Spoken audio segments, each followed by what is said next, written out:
भारत के लोग प्रबुद्ध, नैतिक एवं खुशहाल होंगे, यह दृष्टिकोण विल्बरफोर्स के लिए पूर्णतः कल्पनातीत था। अतः उसकी वाणी में उत्तेजना बढ़ती गई। भारत की जनसंख्या का एक बड़ा भाग शिक्षित है। उनमें से अधिकांश लोग आर्थिक दृष्टि से धनी थे तथा सभी खुशहाल और सुरुचि संपन्न जीवन जी रहे थे। यह उसके लिए विवाद का मुद्दा नहीं था। वास्तव में ईसाई हुए बिना इस प्रकार का जीवन उनके लिए उचित नहीं था।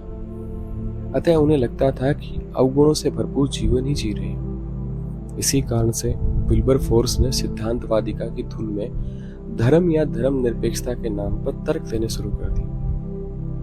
हमारे समय में इन्हीं बातों को यूरोपीय तर्कणवाद, पूंजीवाद तथा मार्क्सवाद एवं इस्लाम के नाम पर गैर ईसाई, गैर इस्लामी दुनिया के खिलाफ इस तरह के फतवे जारी किए जाते थे। 19वीं सदी के आरंभ एवं मध्य भाग में विल्बरफोर्स ने यही रणनीति अपनाई तथा जेम्स मिल और टीबी मैकाले, कार्ल मार्क्स और अन्य जाने माने लोगों द्वारा भारतीय सभ्यता को निम्नतर स्तर का सिद्ध करने के निरंतर प्रयास किए जाते रहे। इसी तर्कना पारक व्यापक रूप से छवि बिगाड़ने वाले और बहुत ही उदाहरण होंगे। विल्बरफोर्स ने अपना तर्क आगे बढ़ाया। यदि आपने आधिपत्य में रहने वाले पूर्वी भारत के लोगों के सिद्धांत और नीतिमत्ता वास्तव में प्रशंसा के पात्र हैं और हमारे सिद्धांत और नीतिमत्ता के अपेक्षा श्रेष्ठ है, तो यह तो विभिन्न देशों के और अतीत के विभिन्न कालखंडों के अनुभवों को गलत सिद्ध करने वाली बात होगी। ऐसा कौन सा देश है जिसके नैतिक रूप से पूर्ण अंधकारग्रस्त सिद्धांतों और सिद्धांतों के क्रियान्वयन के विषय में तथा व्यवहार में अत्यंत हीन, अत्यंत दुष्ट और क्रूर होने पर ईसाइयत ने वहां प्रकाश नहीं फैलाया? क्या ग्रीस एवं रोम जैसे प्राचीन देशों के विषय में सत्य नहीं? और क्या यह सत्य नहीं है कि उन देशों के ज्ञानी एवं श्रेष्ठ लोगों ने जिन बातों को मान्यता दी थी, उनको ईसाई देशों ने मृत्युदंड के पात्र माना? परंतु श्रीमान, क्या नैतिक बातों में हमारा निश्चित और शाश्वत प्रभाव नहीं है? क्या यह अत्यंत लज्जास्पद बात नहीं है कि अत्यंत पुरातन काल से ही भारत के सभी राज्य राजनीतिक और धार्मिक ऐसे दोहरे बंधन में जकड़कर कहरा रहे हैं, और उसके बाद भी यह तर्क क्या प्रतिष्ठा प्राप्त कर सकता है कि उनके नैतिक चरित्र पर उनका अंधपतन नहीं हुआ होगा? विलियम विल्बरफोर्स को हाउस ऑफ कॉमन्स ने 1813 की ऐतिहासिक चर्चा में भारत में ईसाइयत के प्रचार प्रसार को बढ़ावा देने की बात को कार्य रूप देने के लिए 20 वर्षों से अधिक का समय दिया था। उसने 20 वर्ष पूर्व सन 1793 में हाउस ऑफ कॉमन्स के समक्ष यही मुद्दा उतने ही जोश से उठाया था, परंतु उस समय उसकी उपेक्षा की गई थी। इस बीच उसने ब्रिटेन तथा उसके उपनिवेशों में शक्तिशाली आंदोलन चलाया था और ब्रिटेन के विभिन्न भागों में असंख्य याचिकाएं प्रस्तुत की और इसे बढ़ावा दिया था। हाउस ऑफ कॉमन्स की ग्रेट ब्रिटेन के अधिकार क्षेत्र और उसके बृहद क्षेत्र में भारत में ईसाई धर्म के प्रचार प्रसार अर्थात कानून निर्माण करने तथा उसे अनुमोदित करने के लिए दबाव डाला था।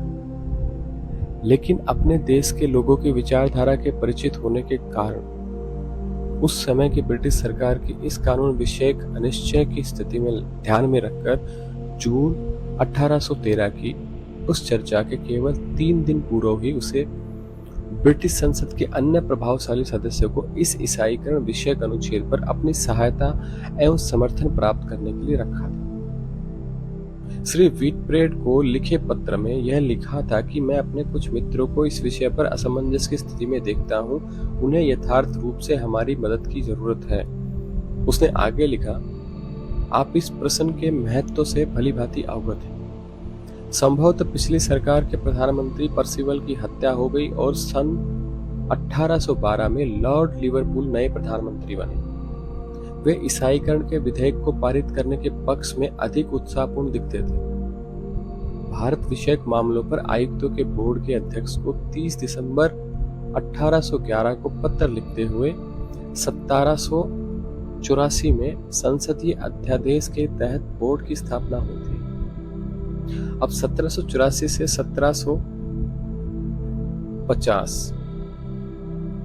1850 तक भारत में अधीनस्थ ब्रिटिश गवर्नरों को इस बोर्ड का पूर्ण अनुमोदन और ब्यौरेवार अनुमति प्राप्त करनी होती थी। पर्सिवार ने लिखा, भारत में जो नरबलि दी जाती थी उसका जिम्मा हमारा न तो, इसलिए मैं आपको जगन्नाथ मंदिर की बलि के संबंध में कुछ बताना चाहता हूं, जिससे अवगत होकर आप और अधिक जानना चाहेंगे। बछानन द्वारा प्रस्तुत सामग्री में जैसा कि मैं समझ पाया हूं कि यह अतियुक्तिपूर्ण भी हो सकता है, लेकिन मेरा विचार है कि कुछ हद तक यही सही होगा। यह भव्य समारोह जगन्नाथ यात्रा के रूप में होता है और यह मूर्ति पूजा के अंग के रूप में आयोजित किया जाता है। कुछ श्रद्धालु भक्त इस रथ के पहिए के नीचे अपने आप को समर्पित कर देते हैं और पहियों के नीचे जाकर कुचलकर मर जाते हैं। भक्तगण इसकी अत्यंत सराहना करते हैं। इस दृश्य में सिविल एवं सेना मजिस्ट्रेटों की मौजूदगी होती है, जो कि ऐसे समारोह में शांति बनाए रखने के उद्देश्य से कानून व्यवस्था देखने के लिए उपस्थित होते हैं। हमारे अधिकारी द्वारा इस अवसर पर एकत्रित राजस्व को भी इस भयंकर रथ की मरम्मत और अनुसरण के खर्च के नाम पर तथा इस रक्त रंजित कार्य को आगे बनाए रखने के लिए चुकाना पड़ता है। मैं इस अशोभनीय प्रतीकों और जघन्य नैतिकता के संबंध में कुछ भी नहीं कहना चाहता, जिसके बार बार उत्तेजित एवं प्रोत्साहित किया जाता है। हालांकि इसके बारे में संभवतः कुछ भी नहीं कहा जा सकता। मैं मानव बलि के मुद्दे पर अत्यंत चिंतित हूँ और इससे बहुत बड़ी राष्ट्रीय क्षति अनुभव करता हूँ। यदि मैं आपको इनके संबंध में अत्यधिक व्याग्रता से और समय रहते सूचित करूं तो आप स्वयं इस संबंध की जानकारी मंगवाकर तथ्यों से और अधिक ढंग से अवगत हो सकेंगे। मुझे जैसा कि इस समय सूचित किया गया कि मुझे उसमें मेरी तो यही राय है कि मूर्ति पूजा के इस समारोह को जब तक हम मानव बलि रोकने के लिए भली भांति नियमित नहीं करते तब तक इस नीति का बात करना तो दूर, हम यह भी नहीं कह सकते कि बागडोर हमारे हाथ में है तथा हमारा इन प्रदेशों पर पूर्णतः नियंत्रण है। हम इस समय के इस तरह के जघन्य धार्मिक विधि विधानों को बंद नहीं कराते, लोगों को ऐसे समारोह में शामिल होने से नहीं रोकते, विशेष रूप से जब तक ऐसे समारोह को ताकत का उपयोग करके बंद नहीं कराते तब तक इन क्षेत्रों का नियंत्रण हमारे हाथ में नहीं आ सकता। ऐसी बातें करना निरर्थक ही है। यदि सामान्य राजस्व में बढ़ोतरी करने की संभावना हो तो जगन्नाथपुरी जैसे धार्मिक स्थलों पर कर टैक्स में वृद्धि करने की बात को पर्सिवाल प्रतिकूल नहीं मानते थे। इससे पूर्व उनके द्वारा लिखे गए एक लंबे पत्र में उन्होंने विचार व्यक्त करते हुए लिखा कि यदि भारत में ब्रिटिश सरकार मूर्ति पूजा विषयक समारोह कर लगाकर राजस्व प्राप्त करती है तो मूर्ति पूजागत समारोह में वृद्धि होने से राजस्व में भी वृद्धि होगी और इससे हानि की क्षतिपूर्ति भी की जा सकेगी। यह हमारा कर्तव्य न होकर लक्ष्य होना चाहिए कि कंपनी के कर्मचारी ऐसे राजस्व के संग्रहण पर अपना पूर्ण प्रभाव रखें, इससे सभी स्थान पर लागू करें, इसका विस्तार करें, ताकि ऐसा करने से मूर्ति पूजागत और उनके समारोह विधि विधानों में कमी आए। उन्होंने अनुभव किया कि भारत के धार्मिक विधि विधानों और रीति रिवाजों में हस्तक्षेप करना प्रत्येक अनुरूप ही होना चाहिए, ताकि ऐसा लगे कि ब्रिटिश सरकार उनके धार्मिक मामलों में जानबूझकर हस्तक्षेप करने का उन्हें अधिकार दे रही है तथा भविष्य में वह ऐसे ही हस्तक्षेप को और बढ़ावा दे।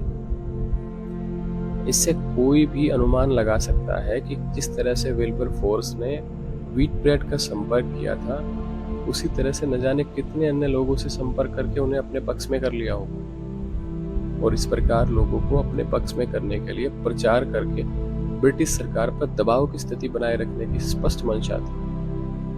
22 जून 1813 को इस विधेयक पर चर्चा आरंभ होने पर सरकारी प्रवक्ता लॉर्ड कैसलरीग ने इनका पक्ष लेकर कहा कि इस विधेयक में धार्मिक दृष्टि से लोगों को अप्रतिबंधित एवं असंयमित करने के लिए बल प्रयोग की व्यवस्था नहीं है तथा विशेष रूप से इस तरह के अनियंत्रित प्रवेश करने और भारत में ब्रिटिश हुकूमत की सुरक्षा और शांति में संगति की स्थिति नहीं पैदा होगी। उसने आशा व्यक्त की कि इस अनुच्छेद पर सावधानी से एवं संतुलित रूप से चर्चा की जाए। विल्बर फोर्स अपने पक्ष में प्रचार करने के कारण तथा अपनी वाणी से लोगों को प्रभावित करने के कारण उस दिन में मतदान में विजयी रहे। उसके पक्ष में 89 वोट पड़े और विपक्ष में केवल 36 वोट ही पड़े। परंतु आगे वोटिंग में कुछ नीचे गई और 1 जुलाई को वोटिंग होने के पक्ष में 54 वोट पड़े और विपक्ष में 32 वोट पड़े। चर्चा अत्यंत ही कटु और उत्तेजनापूर्ण रही तथा ईसाईकरण का ज्वार पूरे जोश के साथ छाया रहा। इस समय व्हीटब्रेड खुलेआम विधायक के पक्ष में खड़े हुए और पूछने लगे कि यह ईसाई धर्मावलंबी देश भारत में अपने धर्म सिद्धांतों को शपथ पूर्वक क्यों त्याग रहा है। अपने विचार व्यक्त करने के लिए उसने कहा कि ईसाईकरण का खतरा बढ़ चढ़कर व्यक्त किया गया है तथा शत्रुओं ने गलती से इस विधेयक के हिंदू चरित्र को व्यक्त किया है।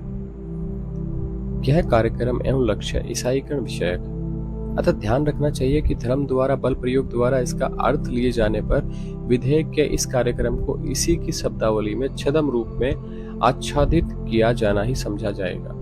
अतः ऐसा उपाय किया जाए कि इसमें उपयोगी ज्ञान एवं धार्मिक और नैतिक सुधारों के तहत लागू किया हुआ समझा जाए। इस प्रकार की शब्दावली का प्रयोग करने के संदर्भ में सन 1850 के पश्चात की भारत विषयक ब्रिटिश रिपोर्टों में कहा गया कि यह भारत के भौतिक एवं नैतिक सुधारों के लिए किया गया है। इस विधेयक को तुरंत ही नीतियों में शामिल कर लिया गया। इसके तहत ब्रिटिश शासन में भारत में कोलकाता, मद्रास, मुंबई, इलाहाबाद, करम से प्रांतों की राजधानियों में चर्च गिरजाघर संबंधी पादरियों के विभाग खोल दिए। ये गिरजे विषयक पादरियों के विभाग इससे पूर्व कार्यरत विभागों सेना, राजस्व और राजनीति के समानांतर खोले गए थे। ये विभाग तब से निरंतर चालू रहे। 1987 के भारत के स्वतंत्र होने के समय के बाद तक इनका अस्तित्व बना हुआ था। गिरजाघर विषयक पादरियों के विभाग का कार्य भारत में इंग्लैंड को औपचारिक चर्च द्वारा स्थापित सन 1816 चर्चों की वित्तीय एवं प्रशासनिक दृष्टि से देखभाल करना तथा असंख्य ईसाई मिशनरियों को भारत में प्रवेश दिलाना और उनका क्षेत्र विस्तार करना था। उनका यह कार्य केवल ब्रिटेन की चर्चा के संबंध में ही नहीं करना था, अपितु यूरोप एवं यूएसए की चर्चों के संबंध में भी करना था। इसके पश्चात ईसाई धर्म का प्रचार करने में धार्मिक तटस्थता जैसे शब्दावली का उपयोग करने के लिए किसी को कोई परहेज नहीं होगा तथा असंख्य ईसाई प्रतिष्ठानों को वित्तीय और नैतिक दृष्टि से सहयोग करने या ब्रिटिश भारतीय राष्ट्र में न्यायालय में किसी भी तरह की अपील प्रस्तुत करने से भी या फिर इसके प्रति विरोधवश किसी भी तरह की असहमति होने पर गैर ईसाई श्रद्धा एवं विश्वास हो एवं धर्म के प्रति जो भारत में ब्रिटिश शासन के बहुत पहले से विद्यमान है, कोई भी ऐतराज नहीं होगा। जैसा कि 1813 की चर्चा में बताया गया कि विजित भारत में ईसाई धर्म के प्रचार में और भी कहीं पहले या इसके बाद के प्रचार में ब्रिटेन जैसे ईसाई धर्मावलंबी राज्य को कर्तव्य के रूप में कुछ भी संदेहों का आभास नहीं हुआ। वास्तव में आज भी ईसाई धर्मावलंबी राज्य के रूप में औपचारिक रूप से इन्हीं अपनी पहचान जारी रखने वाले ब्रिटेन को ऐसा आभास नहीं हुआ, अपितु यूएसए एवं यूरोप के अधिकांश वर्गों को भी यह ठीक ठाक लगा था। तथापि इस चर्चा का प्रत्यक्ष उद्देश्य भारत के ईसाईकरण के मुद्दे को उठाते हुए भारत के लोगों एवं उनकी संस्कृति को उपयुक्त रूप से व्याख्याकृत करते हुए भारत की विकृत और धूमिल छवि प्रस्तुत करना था। वाहवाही लूटने के लिए भारत की इस प्रकार की छवि प्रस्तुत करना आवश्यक था। चर्चा द्वारा उच्च स्तरीय वैधता और मान्यता प्राप्त करना इसका मुख्य लक्ष्य था। अतः उसने भारत की छवि को विकृत करने में, यहाँ की सभ्यता और संस्कृति पर कीचड़ उछालने में कोई कसर नहीं छोड़ी। ब्रिटिश सत्ता के दमन और लूटपाट की प्रवृत्ति ने भारतीय संस्थाओं को नेस्तनाबूद कर दिया। भारत के अभिजनों के दिमाग में भारत की ऐसी विकृत छवि उभरती, वे भी ब्रिटिश शासन के स्वर में स्वर मिला के उन्हें सहयोग करने लगे। भारत के लोगों पर उनके उत्पीड़न को मुक्त रूप से सहयोग देने में वे कठपुतली की तरह अपनी भूमिका निभाने लगे थे।